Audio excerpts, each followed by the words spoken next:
Welcome. ID के coaching campus के YouTube channel पर मैं राधा कृष्ण आप लोगों का स्वागत करता हूं। करंट अफेयर्स 28 तारीख का लेकर के मैं आया हूं। ये सवाल है, भारतीय खेल प्राधिकरण के संदर्भ में निम्नलिखित कथनों पर विचार करें। देखिए, भारतीय खेल प्राधिकरण आखिर में न्यूज में क्यों है?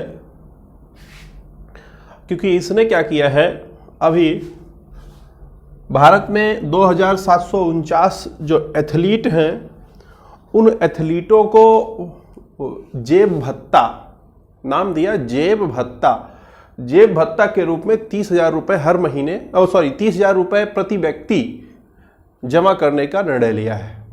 तो इसलिए ये न्यूज़ में है। ठीक है, तो अब आप समझिए कि खेल खिलाड़ी से संबंधित जो सवाल आते हैं, इसके पहले आया करते थे एग्जाम्स में कि फला खिलाड़ी के बारे में पूछ लिया या कुछ ऐसा पूछ लिया जो कप या उससे संबंधित है। वो इम्पोर्टेंट तो है ही, अब इस तरह के क्वेश्चन इम्पोर्टेंट बन जाते हैं। ठीक है, अगर आप पिछले ट्रेंड को देखेंगे तो समझ में आएगा आपको। तो यहाँ पर भारतीय खेल प्राधिकरण ने डिसीजन लिया कि जो उसके अंडर में 2749 एथलीट्स हैं, खेलो इंडिया एथलीट के तहत जो है उनके खातों में 30,000 रुपये जेब भत्ता के रूप में जमा किया जाएगा। अब देखिए, ये जो भारतीय खेल प्राधिकरण है, ये भारत में सर्वोच्च खेल मतलब कि प्राधिकरण, खेल को मैनेज करने वाली जो सबसे ऊंची अथॉरिटी होती है वो यही है ना।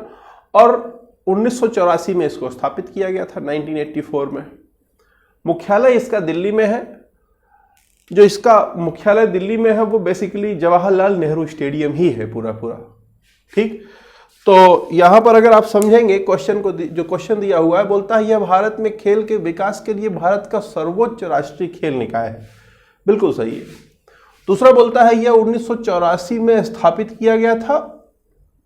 तो अगर आप समझें, इन दोनों कथनों में दोनों कथन ही सही हैं। ठीक है, तो यहां पर आपका सी फॉर कैट जो होगा वो करेक्ट आंसर होगा। क्लियर है? तो आइए क्वेश्चन नंबर 2 की ओर चलते हैं। आइए बढ़ते हैं अगले क्वेश्चन पर। Question number 2। क्वेश्चन नंबर 2 में देखिए दिया हुआ है, अंतरराष्ट्रीय संयुक्त राष्ट्र शांति संस्थापक दिवस 2020 के संदर्भ में निम्नलिखित कथनों पर विचार करें। देखिए, अंतरराष्ट्रीय ये जो संयुक्त राष्ट्र शांति स्थापक दिवस है, इसकी शुरुआत बेसिकली अगर आप समझें तो 1948 में ही हुआ था। सबसे पहला जब मनाया गया था तो 29 मई को 1948 में मनाया गया था। फिर बाद में, यानी आज से 20 साल पहले, एक महिलाओं को लेकर के, शांति और सुरक्षा पर महिलाओं के योगदान को लेकर के एक अलग तरह का प्रपोजल दिया गया था। उस प्रपोजल का नाम था 1325। क्लियर है? तो वो 1325 प्रपोजल भी जो है 29 मई को ही 20 साल पहले मनाया गया था, मतलब स्थापित किया गया था। तो इस साल उसका 20 वर्ष पूरा होने के कारण जो अंतर्राष्ट्रीय संयुक्त राष्ट्र शांति स्थापना दिवस है, उसमें मुख्य थीम रखा गया महिलाओं को लेकर के। ठीक है, तो जो थीम है वो वुमेन इन पीस कीपिंग, मतलब शांति बनाए रखने में वुमेन मतलब महिलाओं का जो रोल होता है वो। और आगे लिखा गया ए की टू पीस, यानी कि महिलाएं जो है, एक की मतलब कुंजी जिसे कहते हैं, चाबी है ना, शांति बनाए रखने की एक चाबी होंगी, एक कुंजी होंगी। ऐसा उद्देश्य बना करके, ऐसा थीम बना करके इस बार का अंतर्राष्ट्रीय संयुक्त राष्ट्र शांति विश्व दिवस मनाया जा रहा है, शांति स्थापना दिवस मनाया जा रहा है। क्लियर है? 29 मई को।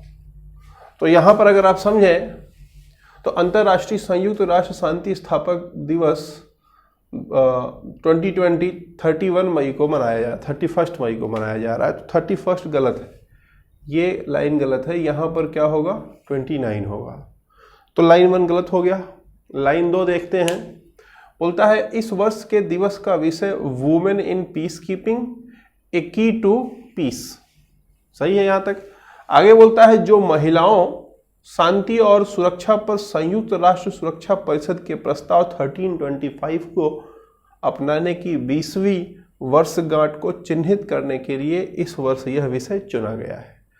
तो दोनों लाइन मतलब ये लाइन दो मतलब कि दूसरा कथन में दो लाइन जो दिया हुआ है यह सही है, तो कथन 2 सही है, कथन 1 गलत है। तो यहाँ पर अगर आप समझें ऑप्शन में कथन 2 सही है, ठीक है, केवल 2 सही है, इसलिए बी फॉर बॉल जो होगा वो करेक्ट आंसर होगा। क्लियर है। तो चलते हैं क्वेश्चन नंबर 3 पर। क्वेश्चन नंबर 3 की ओर बढ़ते हैं। क्वेश्चन नंबर 3 में देखिए यहां पर दिया हुआ है कि निम्नलिखित में से किस देश ने अब अपने पहले रणनीतिक, ध्यान दीजिएगा यहां पर एक बम वर्षक वायुयान है ना, बम वर्षक वायुयान, वो भी कैसा, स्टेल्थ। यहां पर मैं आपको अभी डिटेल में नहीं बता सकता क्योंकि ये डेली करंट अफेयर्स से क्लास में हम इसको काफ़ी डिटेल में नहीं बता सकते। बस इतना समझिए कि ये एक तरह का बम को एक जगह से दूसरे जगह तक पहुंचाने का काम करने वाला है। ठीक है, तो ध्यान दीजिएगा ये इसको इस्तेमाल करने के लिए perspective aviation complex for long range aviation के द्वारा इसको ले जाया जाएगा। ठीक है, जिसे शॉर्ट फॉर्म जिसका कहा गया, ये इसका शॉर्ट फॉर्म कहा गया PAKDA। ठीक, तो इस प्रोग्राम के तहत ये बनाया जा रहा है। इसको बनाने वाली जो कंट्री है वो रसिया है। ध्यान देंगे मेरी बात, ये एक तरह का सुपरसोनिक यानी सुखोई 57 के बाद जो दूसरा ऐसा कुछ बन रहा है सुपरसोनिक जैसा, वो यही है 5th जनरेशन का। 4th जनरेशन 3rd जनरेशन तो निकल गया, 5th जनरेशन का बना रहे हैं रसिया वाले। और खास बात इसकी ये होगी कि इसकी स्पीड इतनी ज़्यादा होगी और इसमें ऐसी टेक्निक्स का इस्तेमाल होगा कि कोई रडार इसको पकड़ नहीं सकती है।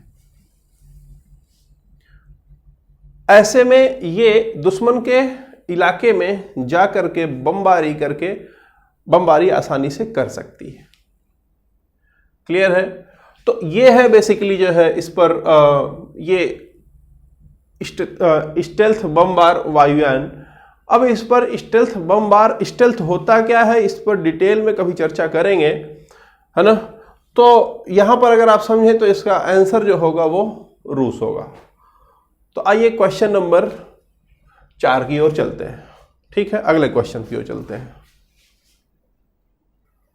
आइए क्वेश्चन नंबर 4 की ओर चलते हैं। क्वेश्चन नंबर 4 में देखिए दिया हुआ है new development bank. New development bank के बारे में समझते हैं। न्यूज़ में क्यों है, क्योंकि कल हमारी FM यानी कि फिनेंस मिनिस्टर निर्मला सीतारमण जी ने NDB के न्यू डेवलपमेंट बैंक के संचालक मंडल की बैठक में वीडियो कॉन्फ्रेंसिंग से भाग लिया और नए अध्यक्ष के चुनाव में पार्टिसिपेट किया। मार्कोस ट्रायजो, याद रखिएगा, मार्कोस ट्रायजो को न्यू डेवलपमेंट बैंक का अध्यक्ष बनाया गया है। अब न्यू डेवलपमेंट बैंक है क्या, समझते हैं, थोड़ा सा यहां पर समझ लेते हैं। ब्रिक्स, पहले ये जो बैंक है NDB, पहले ये एक ब्रिक्स बैंकों के रूप में जानी जाती थी। ब्रिक्स कंट्री के बैंकों के, ब्रिक्स मतलब ब्राजील, रसिया, इंडिया, चाइना और साउथ अफ्रीका, ये 5 कंट्री मिलकर के ब्रिक्स बनाते हैं। इनकी जो बैंक थी उसको बदल करके 2014 में, ध्यान दीजिएगा, 2014 में जो छठा ब्रिक्स का शिखर सम्मेलन था, उसमें ब्रिक्स के बैंक को बदल करके NDB नाम रख दिया गया। तो NDB को 2000 मतलब NDB मतलब न्यू डेवलपमेंट बैंक 2014 के फोर्टिलेजा फोर्टिलेजा कन्वेंशन में ये तय हुआ कि एनडीबी होगा, तो 2015 में निकाय के रूप में ये स्थापित हो गया। जब ये स्थापित किया गया तो शुरुआत में इसकी जो पूंजी थी वो कुल कुल 100 बिलियन डॉलर थी, 100 बिलियन डॉलर, ठीक है, ये उसकी पूंजी थी। और 100 बिलियन डॉलर को 1 बिलियन पूंजी में बांट दिया गया और हर देश अपनी क्षमता के अनुसार उसमें शेयर खरीद लिया, ठीक है। अब ध्यान दीजिएगा मेरी बात, जो इंपॉर्टेंट है वो ये कि ये जो न्यू डेवलपमेंट बैंक जब ब्रिक्स से न्यू डेवलपमेंट बैंक में ट्रांसफर हुआ तो उस समय ये प्रस्ताव है कि संयुक्त राष्ट्र के सभी सदस्य, यानी कि जो लोग संयुक्त राष्ट्र के सदस्य हैं, जो देश संयुक्त राष्ट्र के सदस्य देश हैं, वो सारे के सारे देश इसका भाग हो सकते हैं, यानी इसकी सदस्यता ले सकते हैं। लेकिन एक और बात कही गई कि टोटल शेयर में से 55% शेयर ब्रिक्स कंट्रीज का रहेगा। टोटल में से 55 कम से कम 55 किसका रहेगा? ब्रिक्स कंट्रीज का रहेगा, यानी ब्राजील, रसिया, इंडिया, चाइना और साउथ अफ्रीका का मिला करके रहेगा। समझ आ गई बात? ये तो बड़ी महत्वपूर्ण बातें हैं, इसको याद रखिएगा, ठीक है। अब ध्यान दीजिएगा, ये जो एनडीबी का जो क्षेत्रीय कार्यालय है पहला, वो जोहान्सबर्ग में है। इसका मुख्यालय चीन के संघाई में है। समझ पा रहे हैं? तो आइए यहां पर देखते हैं क्वेश्चन को। क्वेश्चन में बोलता है, बैंक के समझौते के लेखे में कहा गया कि संयुक्त राष्ट्र के सभी संयुक्त राष्ट्र के सभी सदस्य बैंक के सदस्य हो सकते हैं। तो हो सकते हैं बोला गया यहां पर। दूसरा ये बोला गया कि सदस्य सब हो सकते हैं, लेकिन 55% कम से कम कौन रहेगा? ब्रिक्स कंट्रीज रहेंगी। तो यहां पर देखिए, ब्रिक्स राष्ट्रों की हिस्सेदारी बोलता है 55% से कम, मतदान शक्ति से कम नहीं हो सकती। तो यहां पर ये 95 नहीं है, ये 55 है, 55 है। तो इसलिए लाइन 2 गलत है, लाइन 1 सही है। इसलिए ऑप्शन ए जो होगा वो करेक्ट होगा, ठीक है। तो उम्मीद करते हैं कि आप ये समझ पाए हैं। अगले क्वेश्चन नंबर 5 पर चलते हैं। आइए देखते हैं क्वेश्चन नंबर 5। लिखा हुआ है, central institute of plastic engineering and technology CIPET के संदर्भ में निम्न कथनों पर विचार करें। अच्छा, सीपेट न्यूज में क्यों है समझते हैं। सीपेट जो है अभी पीपीई समझ पा रहे हैं आप? पर्सनल प्रोटेक्शन इक्विपमेंट, जो डॉक्टर्स मतलब कि कोविड-19 में जो डॉक्टर्स इस्तेमाल करते हैं, पहनते हैं, जिससे कि उनको, डॉक्टरों को इन्फेक्शन ना हो जाए, उसे पीपीई कहा जाता है, ठीक है। तो नॉर्मली हम लोग जो है चाइना से इंपोर्ट कर रहे थे और फिर बीच में हमारे कुछ नौसेना ने बनाया, तो और अभी जो है सीपेट ने भी जो है पीपीई को निर्माण करने और उसको प्रमाणित करने का काम शुरू किया है, इसलिए न्यूज़ में है। तो सीपेट के बारे में समझ लेते हैं। ये सीपेट जो है बेसिकली प्लास्टिक इंजीनियरिंग की टेक्नोलॉजी के क्षेत्र में काम करता है, ठीक है। प्लास्टिक इंजीनियरिंग, इसकी ये जो रसायन और उर्वरक मंत्रालय है उसके अंडर में काम करता है। ध्यान दीजिएगा, ये बात है प्लास्टिक इंजीनियरिंग और किसके अंडर में है, ये क्वेश्चन पूछा जाता है ना। रसायन और उर्वरक मंत्रालय के अंदर काम करता है। कंट्रास्ट है, इसलिए जो है इसको याद रखना आप। और दूसरी चीज ये है कि सन 1968 में सीपेट की स्थापना चेन्नई में की गई थी। इसकी स्थापना भारत सरकार ने की, लेकिन सहयोग लिया था यूएनडीपी का, ठीक है। यानी कि भारत सरकार ने इसकी स्थापना करते समय यूएनडीपी की सहायता से इसको स्थापित किया था। तो इतना ही इसके बारे में जानकारी पर्याप्त है। यहाँ पर आप देखिए, central institute of plastic engineering and technology CIPET रसायन और उर्वरक मंत्रालय के तहत कार्य करता है। सही है। दूसरा बोलता है इसकी स्थापना 1968 में भारत सरकार ने चेन्नई में संयुक्त राष्ट्र विकास कार्यक्रम की सहायता से की थी। यह भी सही है। दोनों सही होने के कारण C for cat is the correct answer. तो बढ़ते हैं क्वेश्चन नंबर 6 की ओर। आइए अगले क्वेश्चन नंबर 6 की ओर चलते हैं। ये जो क्वेश्चन नंबर 6 है थोड़ा सा इंपॉर्टेंट इसलिए है क्योंकि अपने आप में पहली बार किसी ने कुछ ऐसा किया है जो एक तरह से कहें कि स्वास्थ्य से संबंधित रजिस्टर बनाने की बात की है, जो काफ़ी अद्वितीय पहल है। अभी भारत देश में आप समझिए ना कि जनसंख्या रजिस्टर नहीं बना हुआ है, लोग उसको बनाने के पीछे विरोध कर रहे हैं, है ना, या भारत की नागरिकता का कोई रजिस्टर नहीं बना हुआ है, उसका तमाम विरोध चल रहा है। तो ऐसे देश में जहाँ पर अभी नागरिकता संबंधित रजिस्टर ना बना हो, उस देश में अगर कुछ ऐसा हो जहाँ पर स्वास्थ्य संबंधी रजिस्टर बनने की बात आ रही हो तो बेहद इंपॉर्टेंट हो जाता है। कर्नाटक सरकार ने ये निर्णय लिया है कि वो अपने सभी नागरिकों का एक हेल्थ रजिस्टर बनाएगी, जिसके आधार पर वो रिसोर्सेस को एलोकेट कर पाएगी। बात हमारी समझिए कि अगर हेल्थ रजिस्टर बना होगा तो कहाँ पर किस तरह के लोग बीमार हैं, क्या समस्या है, वहाँ पर वैसा रिसोर्स एलोकेट कर पाएंगे, रिसोर्स आवंटित कर पाएगी सरकार।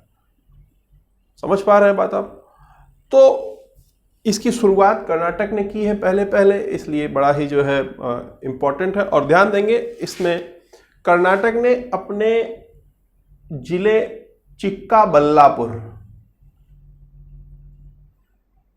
है ना, जिला नाम है चिक्काबल्लापुर जिले में सबसे पहले प्रायोगिक तौर पर स्टार्ट करेगी। सफल रहेगा तो पूरे प्रदेश का बनेगा। क्लियर? तो ये है, इसका ऑप्शन पहला होगा कर्नाटक। ठीक, तो आइए क्वेश्चन नंबर 7 पर चलते हैं। आइए देखते हैं क्वेश्चन नंबर 7 दिया हुआ है, निम्नलिखित में से कौन सा देश एड्रियाटिक सागर की सीमा से लगा हुआ है या सीमा में है? ठीक है, अच्छा ये न्यूज में क्यों है एड्रियाटिक सागर? एड्रियाटिक सागर न्यूज में नहीं है, न्यूज में है ये मोंटेनेग्रो। और चूंकि मोंटेनेग्रो ये एड्रियाटिक सागर से लगा हुआ है, इसलिए ये क्वेश्चन बनाया गया है। ध्यान दीजिएगा, इससे कई घुमा करके सवाल पूछे जा सकते हैं। न्यूज में क्यों है पहले उसको समझिए। मोंटेनेग्रो एक ऐसा देश जिसमें जब कोविड-19 का पहला मामला प्रकाश में आया तो उसके 2 महीने बाद यानी 60 दिन बाद मोंटेनेग्रो ने अपने आप को कोविड-19 से फ्री घोषित कर दिया। ये दुनिया का पहला ऐसा देश है जिसने अपने आप को कोविड-19 से फ्री घोषित कर दिया, इसलिए ये न्यूज में है। ठीक, तो एक तो डायरेक्ट क्वेश्चन बन गया कि कौन है सबसे पहला देश, तो मोंटेनेग्रो। ठीक, अब ये मोंटेनेग्रो कहां पर है? तो मैप में मैं यहां दिखा पा रहा हूं क्योंकि मैप बनाना थोड़ा सा आसान नहीं है यहां पर हर क्वेश्चन के लिए। मैं बता रहा हूं आपको, भूमध्य सागर का एक भाग है एड्रियाटिक सागर, एक तरह का जलीय निकाय है।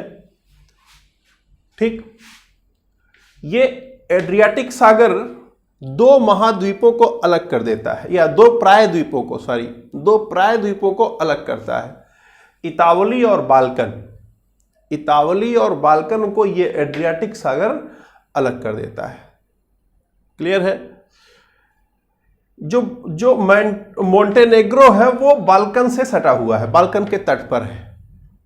इस मोंटेनेग्रो का जो कैपिटल है वो पांडगोरिका है। मोंटेनेग्रो का कैपिटल यानी राजधानी पांडगोरिका है। ध्यान दीजिएगा, ये एड्रियाटिक सागर से जुड़ा हुआ है ये मोंटेनेग्रो, है ना। तो इसकी सीमा से और कौन कौन से देश जुड़े हो सकते हैं, ये सवाल आपसे बन सकता है, पूछ सकता है। तो ध्यान दीजिएगा, एड्रियाटिक सागर से लगे हुए जो देशों की सीमा है उसमें अल्बानिया है, क्रोएशिया है, बोस्निया है, हर्जे गोविना है, इटली है, स्लोवेनिया है और मोंटेनेग्रो है। ठीक, ये एड्रियाटिक सागर कहां से कहां तक फैला हुआ है? तो बोलता है ओट्रांटो स्ट्रेट से पो घाटी तक फैला हुआ है। क्लियर है? तो अब यहां पर अगर आप समझने का प्रयास करें तो जो इंपॉर्टेंट यहां पर डायरेक्ट क्वेश्चन बन रहा है कि पहला कौन सा ऐसा देश है जिसने अपने आप को फ्री घोषित किया? तो मोंटेनेग्रो। इसकी राजधानी कहां है? तो पांडगोरिका। ठीक है, अब ये कहां स्थित है? तो बाल्कन के तट पर स्थित है। बाल्कन तट यानी बाल्कन प्रायद्वीप को अलग कौन कर रहा है? एड्रियाटिक सागर। अब एड्रियाटिक सागर से जुड़े हुए कितने और देश की सीमा लगती है? ऐसा क्वेश्चन बन सकता है। ठीक है, तो आप समझिएगा कि क्वेश्चन आज के डेट में सीधा सीधा देना नहीं चाहता है एग्जाम में कोई भी, है ना, बहुत कम आ रहे हैं, तो इसलिए आपको ये सारी चीजें पढ़नी पड़ेंगी। तो यहाँ पर अगर आप समझें एड्रियाटिक सागर की सीमा किससे लगती है, तो यहाँ पर आप देख लीजिए, ये मैंने लिखा हुआ है ना। इसमें अगर आप देखेंगे तो हंगरी नहीं है, इटली भी है और मोंटेनेग्रो है। तो हंगरी ना होने के कारण ऑप्शन 1, 2 सही होगा। तो 1, 2 किस में है? बी में है। तो B for ball is the correct answer. तो बढ़ते हैं क्वेश्चन नंबर 8 की ओर। आइए अगले क्वेश्चन नंबर 8 पर चलते हैं। क्वेश्चन नंबर 8 में दिया हुआ है हीट वेट के संदर्भ में निम्न कथनों पर विचार करें। देखिए हीट वेट क्या है, अगर आप समझें यहाँ पर बात, पूरे भारत की बात अगर समझें यहाँ पर, ये कोई दुनिया की बात समझें, अगर पृथ्वी है अगर, तो आप ये समझिए कि सूर्य वर्ष में 2 बार यहां रहता है, मतलब बहुत चमकता है। अगर आप समझें तो 21 मार्च के बाद अप्रैल, मई, जून यहां जाएगा, फिर जून के बाद सितंबर, अक्टूबर, जून के बाद जुलाई, अगस्त, सितंबर, 23 सितंबर को यहां आ जाएगा, फिर अक्टूबर, नवंबर, दिसंबर, 22 दिसंबर को यहाँ पहुँचेगा, फिर दिसंबर के बाद जनवरी, फरवरी, मार्च यहाँ पहुँचेगा। तो आप समझिए कि सूर्य जब 21 जून को यहाँ होता है तो इसके सीध में जहाँ कहीं भी होगा, जो भी जगह होगा इसके आसपास काफ़ी ज़्यादा टेम्परेचर होगा। ठीक, तो बोलता है कि हीट वेट क्या है? बोला कि कोई जगह है, मान लीजिए जैसे से फॉर एग्जांपल जहां हम लोग रह रहे हैं, मान लीजिए कहीं पर भी आप रह रहे हैं, वहां पर जो टेम्परेचर ऑन एन एवरेज होता है दिन का, उस टेम्परेचर से अगर 4 से 5 डिग्री सेल्सियस एक दिन में अचानक से बढ़ जाए तो इसको कहते हैं हीट वेट। क्लियर है? इसको हमेशा याद रखिएगा। राजस्थान के चूरू में 50 डिग्री सेल्सियस रिकॉर्ड किया गया है। तो ये हीट वेट की घटना हुई है। ठीक है, इसलिए न्यूज़ में है। तो यहाँ पर देखिए पहला ऑप्शन बोलता है जब दिन का तापमान किसी स्थान के सामान्य अधिकतम तापमान से 4 से 5 डिग्री अधिक हो जाता है तो इसे हीट वेट के रूप में घोषित किया जाता है। तो पहला लाइन सही है। दूसरा लाइन बोलता है अत्यधिक उत्तर। आप समझिए इससे और उत्तर जाएंगे तो वहां पर उतना गर्मी नहीं होगा। तो बोलता है अत्यधिक उत्तर, या जब सूर्य यहां है तो दक्षिण में भी आएंगे तो भी जो है उतनी गर्मी नहीं होगी। ठीक है, अभी आप तमिलनाडु में चले जाएंगे तो तमिलनाडु में देखेंगे कि इतनी गर्मी नहीं है जितनी यहां पर है इस समय। ठीक, तो उत्तर में, उत्तर पूर्व में और दक्षिण पश्चिम भारत के क्षेत्र में जो हीट वेट है उससे काफ़ी कम प्रभाव होता है ना। तो लाइन सही है, पहला लाइन सही है, दूसरा लाइन सही है, इसलिए यहाँ पर सी फॉर कैट जो है वो सही है। क्लियर? तो यहाँ राजस्थान का चूरू क्षेत्र याद रखिएगा, पहला हीट वेट अभी इस साल का घोषित किया गया है। ठीक, तो बढ़ते हैं। अच्छा ध्यान दीजिएगा कि ये जो मैंने आपको बताया था कि कल आपको बताया था उसमें इंडिया चाइना का जो स्थिति था, उसमें मैंने इंडिया नेपाल के बारे में डिटेल में आपको बताया था पूरा, इंडिया चाइना और फिर उसके बाद इंडिया पाक का, है ना, ये बताना है। इसको मैं कल की क्लास में कल बताऊंगा आपको, ठीक। तो इतना आप जो है करिए, फिर कल मिलते हैं। Thank you.